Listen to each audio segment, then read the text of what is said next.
Blue diamond மோகன் sir and royal diamond Dayanand சருக்கு என்னோட வணக்கம். டோட்டல் மேனேஜ்மெண்ட்க்கு என்னோட வணக்கம். எல்லாத்துக்கும் ஆரம்பிக்கிறதுக்கு முன்னாடி உண்மையா சொல்றேன், இன்னைக்கு 2 மணிக்குல இருந்து இங்க உட்கார்ந்துட்டு இருக்கேன். எனக்கு தெரியும் ரொம்ப பேர் 10 மணி 11 மணிக்கு வந்திருப்பீங்க, 10 மணில இருந்து உட்கார்ந்துருப்பீங்க இந்த வெயில்ல.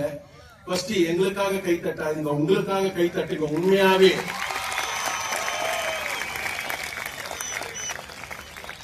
ரெண்டு மணில உட்கார்ந்ததே இப்படி நீங்க 10-11 மணில இருந்து உட்கார்ந்து இருக்கீங்க. நான் உண்மையாவே ஹேட்ஸ் ஆஃப். இது ஃபர்ஸ்ட் படி. லைஃப்ல ஜெயிக்கணும்னா இந்த படி என்ன தெரியுமா? பொறுமை. அந்த பொறுமை உங்ககிட்ட 101% இருக்கு. நீங்க ஜெயிக்கிறதுக்கு அந்த தகுதி இருக்கு. யார்கிட்ட பொறுமை இருக்கோ அவன் வாழ்க்கையில 101% ஜெயிப்பான். இந்த ப்ரோக்ராம் முதல் ப்ரோக்ராம் மதுரை சொல்றாங்க. ஆனா எந்த ஆங்கிள்லயும் இந்த ப்ரோக்ராம் முதல் ப்ரோக்ராம் மாதிரி எந்த ஆங்கிள்லயும் எனக்கு தெரியல. வந்த கூட்டம் 20,000 பேரு. பொதுவா முதல் ப்ரோக்ராம்னா 1000, 1500, 2000 அப்படிதான் வரும். முதல் ப்ரோக்ராம் எடுத்தவங்க லேட்டா வந்தாலும் லேட்டஸ்டா வந்திருக்கீங்க 20,000 பேரு.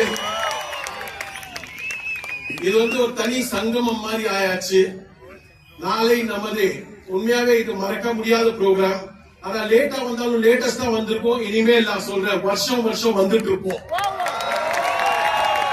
ஏன்னா முதல் ப்ரோக்ராமே 20,000 பேர் தான். அடுத்த ப்ரோக்ராம் நினைச்சு கூட பார்க்க முடியாது. எனக்கு நிச்சயமா தெரியும் 30-40,000 பேர் எங்கேயும் போல. ஆனா அதுக்கேற்ற இடம் மதுரையில இருக்கான்றதுதான் பார்க்கணும். நம்ம 101% அது நடக்கும். இது முதல் ப்ரோக்ராம். ஆனா ஸ்டேஜ் பாத்தீங்கன்னா அச்சீவர்ஸோட ரொப்பி கிடக்குது. இவ்வளவு பேர் சாதனை. நீங்க டீம் கோஆர்டினேட்டர்ல இருந்து எல்லாரையும் பாத்தீங்கன்னா இவ்வளவு பேர் எல்லா ரேங்க்லயும் பாத்தீங்கன்னா 50 பேர் 100 பேர் ஒரு ரேங்க்லயும் வந்துட்டு இருக்காங்க. உண்மையா சொல்ல போனா டிசில இருந்து டிசி, ஏடிசி, டிடிசி, இசட்டிசி, எஸ்டிசி வரைக்கும் நான் நோட் பண்ணேன். 50% மேல லேடிஸ் இருந்தாங்க இந்த ரேங்க்ஸ்ல. இந்த ரேங்க்ஸ்ல 50% விமன் என்டர்பிரினர்ஸ் இருந்தாங்க. ஒரு நாடு உண்மையாவே வல்லரசு ஆகணும் அப்படின்னா அதோட உமனோட கான்ட்ரிபியூஷனும் அந்த அளவுக்கு இருக்கணும். ஆனா நம்ம அந்த கரெக்டான பாதையில கரெக்டான வழியில போயிட்டு இருக்கோம். இந்த அச்சீவ்மெண்ட் விமென்ஸுக்கு சொல்றேன், இந்த அச்சீவ்மெண்ட் இதோட நிறுத்திடாதீங்க. இசட்டிசியோட அடுத்தது STC, RTC, NTC, CTC, ITC ஆயிட்டு போயிட்டே இருங்க. Stop, never stop. நடுவுல நிறுத்திடாதீங்க. எவ்வளவு சேலஞ்சஸ் வரும், நெவர் ஸ்டாப். போயிட்டே இருங்க. 13 வருஷம் ஆயாச்சு கம்பெனி ஆச்சு. ஆரம்பிக்கும் போது முதல் வருஷம் கம்பெனியோட டர்ன்ஓவர் கிட்ட 60 கோடி ரூபாய் இருந்தது. இன்னைக்கு கம்பெனியோட டர்ன்ஓவர் 1500 கோடி, 1500 crores. ஆரம்பிக்கும் போது 4 ப்ராடக்ட்ஸ்ல ஆரம்பிச்சோம். இன்னைக்கு கிட்ட 120 ப்ராடக்ட்டுக்கு மேல நம்ம ஓன் பிராண்ட்ஸ். அது எலிமெண்ட்ஸா இருக்கட்டும், ஆன் அண்ட் ஆனா இருக்கட்டும், நியூ ஸ்டாரா இருக்கட்டும், ஆஹாரா இருக்கும், அக்ரோவா இருக்கட்டும், 120 ப்ராடக்ட்டுக்கு மேல இருக்கு. இன்னொரு சந்தோஷமான விஷயம் உங்களுக்கு நான் தரேன்.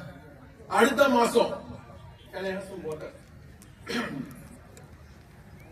மாசம் உங்களுக்கு புது ப்ராடக்ட்ஸ் சில இந்த ரீட்டைல் ப்ராடக்ட்ஸ் ஓபன் பண்ணி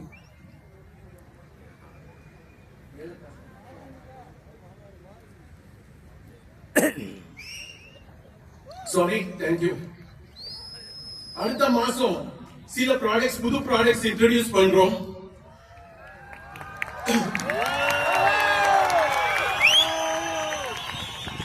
அது உண்மையாவே லேடிஸ் கிச்சன் ப்ராடக்ட் தான். லேடிஸ் ப்ராடக்ட் தான். கிச்சனும் அவங்களது தான், காஸ்மெட்டிக்ஸும் அவங்களது தான்.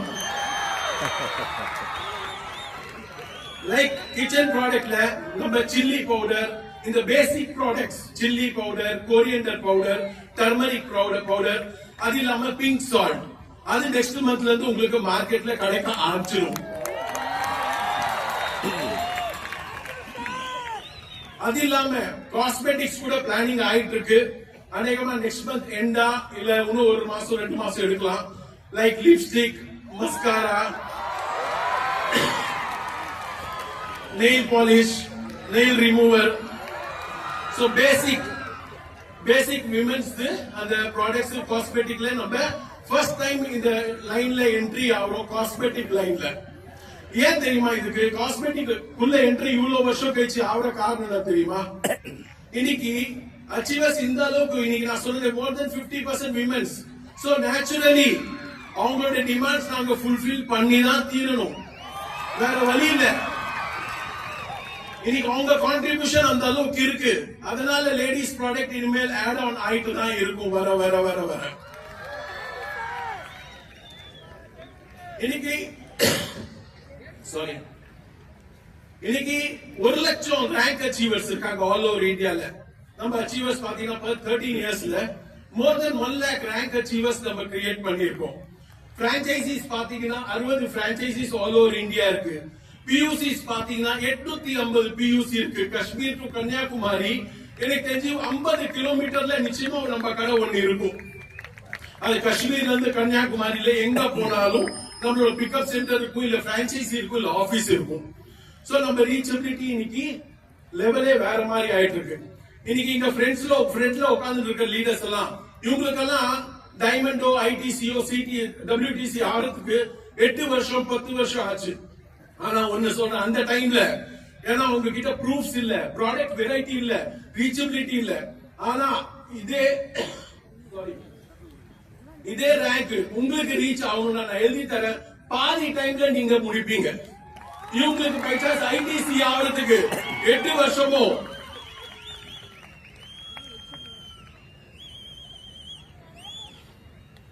இவங்களுக்கு ஐடிசி ஆகிறதுக்கோ டபிள்யூடிசி ஆகிறதுக்கோ 8 வருஷமோ 10 வருஷமும் ஆயிருக்கும். ஆனா நான் எழுதி தர முடியும், நீங்க உங்களுக்கு இந்த பாதி நேரத்துல அந்த அச்சீவ்மெண்ட் நீங்க பண்ணிடுவீங்க. ஏன் தெரியுமா? ப்ராடக்ட் வெரைட்டி அந்த அளவுக்கு ஆயாச்சு, ப்ராடக்ட் ரேஞ்ச் அந்த மாதிரி ஆயாச்சு, இவ்வளவு அச்சீவர்ஸ் ஆயாச்சு. இல்ல இன்னைக்கு மை லைஃப் ஸ்டைல்னு சொல்லணும்னா ஒரு நாள் முழுசா கூட பத்தாது, அவ்வளவு அச்சீவ்மெண்ட்ஸ் இருக்கு. அதனால உங்களுக்கும் இனிமேல் ஃபாஸ்டா ஜெனரேட் பண்றதுக்கு பிசினஸ் பண்றதுக்கு உங்களுக்கு ரொம்ப நேரம் எடுக்காது. நீங்க எல்லாம் லைஃப்ல ஜெயிக்கணும்னு ஆசைப்படுறீங்களா? நிச்சயமா. ஃபர்ஸ்ட் டைம் வந்தவங்க எவ்வளவு பேருங்க? First time my life style meeting வந்தவங்க எவ்வளவு பேர்? ஆக்சுவலா இருக்கவங்களும் தெரியல.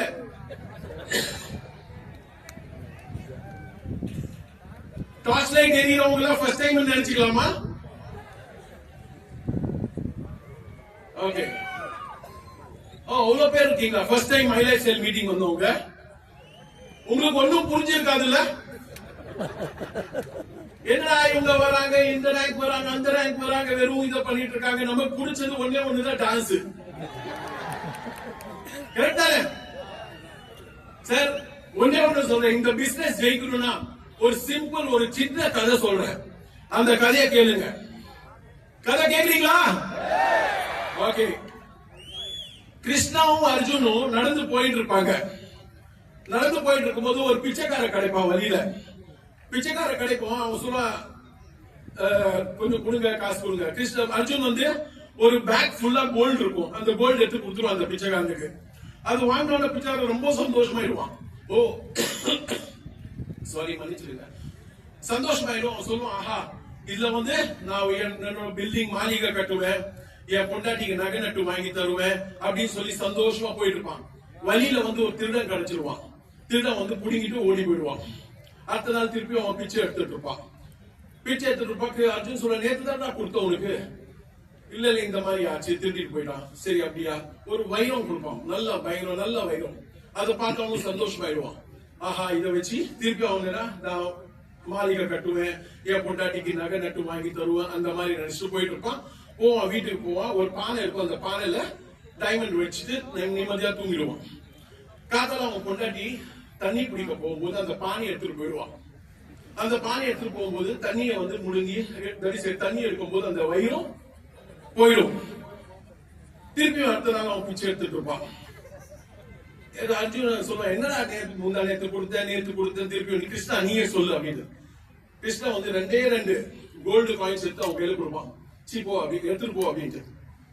சரி நான் இதை வச்சு நான் பண்றதுன்னு சொல்லி அவன் அப்படியே சோகமா போயிட்டு இருப்பான். ஒரு மீன்காரன் வந்து மீன் பிடிச்சிட்டு இருப்பான். அங்க வந்து மீன் துடிச்சிட்டு இருக்கும். அவன் சொல்லுவான், இதை வச்சு எதுவும் ஆக போறது இல்ல, அட்லீஸ்ட் இந்த மீனையாவது காப்பாத்தலாம்னு சொல்லி அந்த 2 தங்கத்தையும் கொடுத்துட்டு மீன் எடுத்துட்டு கடல்ல போட்டுருவான். அந்த மீன் தப்பிச்சுக்கும் உயிரும். அது கடல்ல போட்டவன மீன் வாயில இருந்து வைரம் வரும். வைரம் வந்தவன் ஐயோ கிடைச்சிச்சு கிடைச்சிச்சு அந்த சந்தோஷத்தை கத்துவான்.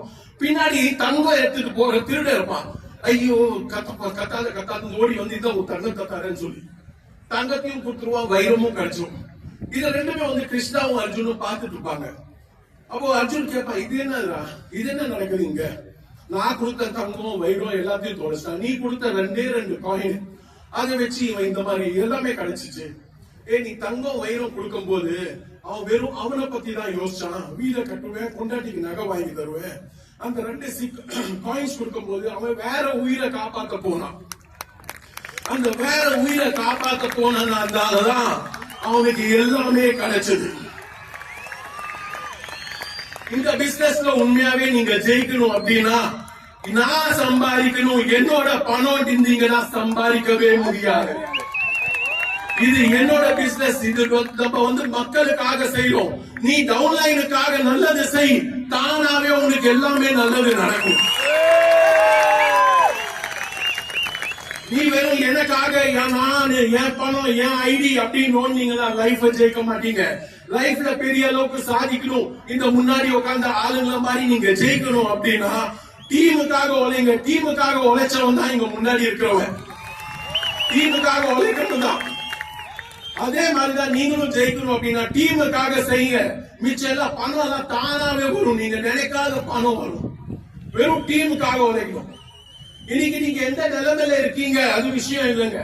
நீங்க எந்த பொசிஷன்ல இருக்கீங்க, எந்த கஷ்டத்துல இருக்கீங்க, டிஸ்ட்ரிபியூட்டரா இருக்கீங்களா இல்லையா, ஆக போறீங்களா, இல்ல சில பேர் ஃபுல் டைம் வேலைக்கோ ஜாப் பண்ணிட்டு இருப்பாங்க. நான் ஒன்னே ஒண்ணு சொல்றேன், லைஃப்ல எந்த நிலைமையில இருக்கீங்கன்றது முக்கியம் இல்லைங்க, என்ன பண்ண போறன்றது தான் முக்கியம். உங்களுக்கு சாம்சங் கம்பெனி தெரியுமா? சாம்சங் தெரியுமா? அப்போ கத்துங்க தெரியும். இன்னைக்கு ஆண்ட்ராய்டு மொபைல்ல நம்பர் 1, ரைட்டா ராங்கா? உங்களுக்கு தெரியுமா இந்த சாம்சங் கம்பெனி ஆரம்பிக்கும் போது என்ன ஆரம்பிச்சாட்டு? ஒரு கிராசரி ஸ்டோர் தான் சாம்சங். கிராசரி என்ன தெரியுமா? காய்கறி போயிட்டு வாங்குவோமே நம்ம ரிலையன்ஸ் ஸ்டோர்ல, அந்த மாதிரி பிக் பஜார்ல, தெரியுமா இல்லையா? அப்படிதான் ஆரம்பிச்சான் சாம்சங். ஆனா இன்னைக்கு என்ன ஆச்சா, இன்னைக்கு எங்க இருக்கா, எந்த லைன்ல இருக்கான்னு பாருங்க. சோ எங்க இருக்கோம் எப்படி இருக்கோன்றது முக்கியம் இல்ல, முடிவு எங்க வேணா எப்படி வேணா நடக்கலாம். இதே மாதிரிதான் லாம்போகினி கார் தெரியுமா? லாம்போகினி கார் தெரியுமா? வேர்ல்ட்ஸ் காஸ்ட்லியஸ்ட் கார் பண்ற கம்பெனி. அவன் தெரியுமா என்ன ஆரம்பிக்கும் போது என்ன ஆரம்பிச்சான்? டிராக்டர் பண்ணியிருந்தான் அவன். இன்னைக்கு வேர்ல்ட்ஸ் காஸ்ட்லியஸ்ட் கார் பண்ற ஆளு லம்போகினி. எல்ஜி தெரியுமா? எல்ஜி ஆரம்பிக்கும் போது என்ன ஆரம்பிச்சா தெரியுமா? Facial cream. இன்னைக்கு எஃப்எம்சிஜில எலக்ட்ரானிக்ஸ்ல நம்பர் 1. நீங்க எங்க இருக்கீங்க, எப்படி இருக்கீங்கன்றது முக்கியம் இல்ல, நீங்க எப்படி மாற போறீங்க, மார்க்கெட்டுக்கு ஏத்த மாதிரி மாற போறீங்களோ அதுக்கேற்ற மாதிரி தான் நீங்க ஜெயிக்க போறீங்க. உங்க சிச்சுவேஷன், உங்க காரணத்தை நீங்க சொல்லிட்டு இருக்க, என்னோட சிச்சுவேஷன் இப்படி இருக்கு. சிச்சுவேஷன் எப்போ வேணா எப்படி வேணா மாறலாம். நீங்க ஃபர்ஸ்ட் ஸ்டெப் நீங்க வைங்க. எனக்கு வாட்ஸ்அப்ல இப்போ ஒரு மெசேஜ் வந்தது, புது வருஷத்துல நான் ஜிம்ல சேர்ந்தேன், 25 நாள் ஆச்சு, ஒண்ணுமே ஆகல அப்படின்ட்டு. நாளைக்கு நானே போயிட்டு ஜிம்ல போயிட்டு பாக்குறேன் அப்படின்றான். என்னது? வாட்ஸ்அப்ல ஜிம்ல சேர்ந்துட்டான். அவன் போல பணத்தை கட்டிட்டான்.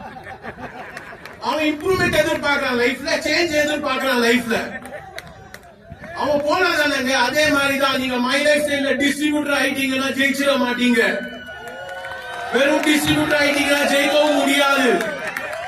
நீங்க வந்து டிஸ்ட்ரிபியூட்டர் ஆகிறது பெரிய விஷயம் இல்ல, அதுக்குள்ள இறங்கி வேலை செய்யணும். குறைஞ்சபட்சம் 3 வருஷம் உங்களுக்கு நீங்க ஓலன் சோலா கொடுத்தீங்கன்னா நிச்சயமா நீங்களும் ஜெயிப்பீங்க. நீங்க நினைப்பீங்க இன்னைக்கு நான் சேர்ந்துட்டேன், நான் டிஸ்ட்ரிபியூட்டர் ஆயிட்டேன், நானும் ப்ராடக்ட் வாங்கிட்டேன், 5000 ரூபாய்க்கு 10,000 ரூபாய்க்கு ப்ராடக்ட் வாங்கிட்டேன், நானும் ஜெயிச்சிருவேன். உட்கார்ந்தெல்லாம் ஜெயிக்க முடியாதுங்க. லைஃப்ல உண்மையாவே ஜெயிக்கணும், பெரிய லெவலுக்கு போகணும் அப்படின்னா உங்க உழைப்பு ரொம்ப முக்கியம். இந்த பிசினஸ்ல இந்த பிசினஸ்ல உண்மையாவே ஜெயிக்கணும். உங்க பணம் தேவையில்லை, உங்க உழைப்பு தான் தேவை. முக்கியமா 3 இயர்ஸ் மினிமம் டு மினிமம் கொடுக்கணுங்க. இன்னைக்கு ஒண்ணு சொல்றேன் உங்களுக்கு, இன்னைக்கு ஒர்க் ஆப்பர்ச்சுனிட்டி ஏஐ எல்லாருக்கும் தெரியும் எப்படி எல்லாம் போயிட்டு இருக்குன்னு சொல்லி. உங்களுக்கு தெரியுமா இல்லையான்னு தெரியல, நான் ஒரு மெசேஜ் தரேன் உங்களுக்கு. லாஸ்ட் 2010 இருந்து 2022 வரைக்கும் உங்களுக்கு தெரியுமா சென்ட்ரல் கவர்மெண்ட்ல 22 கோடி பேர் ஜாபுக்கு அப்ளை பண்ணாங்க. கொஞ்சம் ரிப்ளை பண்ணுங்க, கேக்குறீங்களா இல்லையா? 22 கோடி பேர் ஜாபுக்கு அப்ளை பண்ணாங்க. உங்களுக்கு தெரியுமா ஜாப் எவ்வளவு பேருக்கு கிடைச்சது?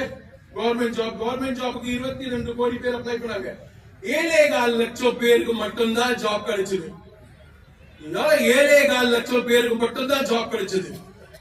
சோ இன்னைக்கு டைரக்ட் செல்லிங் இந்த அளவுக்கு பெரிய இவ்வளவு பெரிய ஆப்பர்ச்சுனிட்டி 22 கோடி இல்ல 220 கோடி மக்கள் வந்தாலும் இந்த இண்டஸ்ட்ரி எல்லாரையும் எடுக்க முடியும். எந்த கவர்மெண்ட்னாலையும் எல்லாருக்கும் கவர்மெண்ட் ஜாப் கொடுக்க முடியாதுங்க. சோ இது தெரிஞ்சோ தெரியாம எல்லாரும் வரணும். இன்னைக்கு இல்ல நாளைக்கு டைரக்ட் செல்லிங் இண்டஸ்ட்ரிக்குள்ள வந்துதான் தீரணும். ஏன்னா இன்னைக்கு ஏஐ அப்படி எல்லாம் வரும்போது பேசிக் ஜாப்ஸ் சாப்பிடும். Like customer care, like waiter, like இந்த டெலிகாலிங் சர்வீசஸ். இந்த ஜாப் எல்லாம் 4 வருஷம் கழிச்சு இருக்கவே போறது இல்ல. எதெல்லாம் ரெகுலர் ஜாபோ ரோபோட்டிக் ஜாபோ அந்த வேலை எல்லாம் போயிடுங்க. ஆனா ஒன்னே ஒண்ணு சொல்றேன், டீமை பாத்துக்கிறதுக்கும் சேல்ஸ் பாக்குறவனும் டீமை பாக்குறவனும் ஏஐ இல்ல 100 வருஷம் கழிச்சு கூட பாத்தீங்கன்னா ஏஐ வரட்டும் என்ன வேணா வரட்டும், சேல்ஸ் அண்ட் டீம் மேனேஜ்மெண்ட் யாருனாலையும் பாத்துக்க முடியாதது உங்களாலதான் பார்க்க முடியும். ஃப்ரெண்ட்ஸ், லைஃப்ல நீங்க ஜெயிக்கணும் அப்படின்னா நீங்க இந்த பிசினஸ்ல நீங்க டைரக்ட் செல்லிங்ல இருக்கீங்க, மக்களோட பிசினஸ்ல இருக்கீங்க, நீங்க பீப்புள்ஸ் பிசினஸ் இருக்கீங்க, டீமை பார்க்க முடியும், சேல்ஸ பார்க்க முடியும் அப்படின்னா எழுதி தரேன், உங்களோட ஜெயிப்பு 101% நீங்க ஜெயிக்கிறது யாராலையும் தடுக்க முடியாதுங்க. நீங்க ஒண்ணுதான் உங்க ஒரே ஒரு விஷயம் சொல்றேன், நீங்க ரொம்ப புத்திசாலியான, நான் ஆல்வேஸ் ஒரு லைன் சொல்லுவேன், இங்க புத்திசாலியான ஆளுங்க ஜெயிக்க மாட்டாங்க. இங்க புத்திசாலியான இது அப்படின்னு சொல்லியதான் இல்ல. Intelligent people cannot succeed in this business. Person who can succeed in this business is the one who surrenders. என்னதான் இங்க ஜெயிக்கணும் அப்படின்னா நீங்க உங்க அப்ளை கிட்ட சரண்டர்ஷிப் ஆகுங்க, கேள்வி கேட்காதீங்க, உங்க ஜெயிப்பு வந்துடும். நீங்க இது எப்படி கேட்டீங்கன்னா நீங்க ஜெயிக்க முடியாது. சோ நீங்க லைஃப்ல ஜெயிக்கணும், பெரிய அளவுக்கு பிசினஸ் பண்ணணும்னா நீங்க ஒண்ணு இல்ல எம்டி மைண்டோட வாங்க. நீங்க எம்டி மைண்ட் வரீங்க, உங்க அப்ளைன்ஸ் இருக்காங்க கைட் பண்றதுக்கு, உங்களை ஜெயிக்க வைக்கிறதுக்கு. நீங்க அது ஜஸ்ட் அவங்க அப்ளைன் சொல்ற மாதிரி நீங்க ஃபாலோ பண்ணி நின்னீங்கன்னா நான் எழுதி தர முடியும். 3 வருஷம் கழிச்சு கோட்டீஸ்வரன் ஆவீங்களோ இல்லையோ, வீட்டுக்கு ஒரு கோட்டீஸ்வரன் ஆட்டிங்க இருப்பீங்க. உங்க வீடு உங்களால ஓடும். எவ்வளவு லட்சம் சம்பாதிக்கணும்ன்றது இந்த பிசினஸ் அவ்வளவு கொடுக்கும். பட் உங்களோட டெடிகேஷன் ஹார்ட் ஒர்க் ரொம்ப முக்கியங்க. நீங்க அது சொல்லுவாங்களே 200 அடி தோண்டினா தண்ணி வரும்னு சொன்னாங்க. நீங்க 50 அடி 4 இடத்துல தோண்டினீங்கன்னா வராதுங்க. 200 அடி ஒரே இடத்துல தோண்டினாதாங்க தண்ணி வரும். நீங்க ஒரே இடத்துல ஹார்ட் ஒர்க் போடணும். 50 அடி 60 70 80 90 100 150 180 190 200 அடி சக்சஸ். இது 50 அடி இங்க தோண்டிட்டு எதுவும் வரல, இந்த இடத்துல 50 அடி எதுவும் வரல அப்படின்னா நீங்க லைஃப் லாங் 50 அடி தோண்டிட்டு போயிட்டே தான் இருப்பீங்க, ஜெயிக்க முடியாதுங்க. நீங்க உண்மையாவே ஜெயிக்கணும்னா இருக்கிற இடத்துல ஜெயிக்கணும்னா ஒரே இடத்துல தோண்டுங்க, தண்ணி வரும். இருக்கிற கம்பெனி நம்பர் 1 கம்பெனி, இருக்கிற லீடர்ஸ் நம்பர் 1 லீடர்ஸ். அதனால நீங்க ஒண்ணுதான் செய்யணுங்க, மனசோட நீங்க வாங்க, 3 வருஷத்தை கொடுங்க, நீங்க ஜெயிச்சுட்டு போங்க. Wishing you all the best. Thank you. Jai Hind, Jai Maharashtra. Thank you.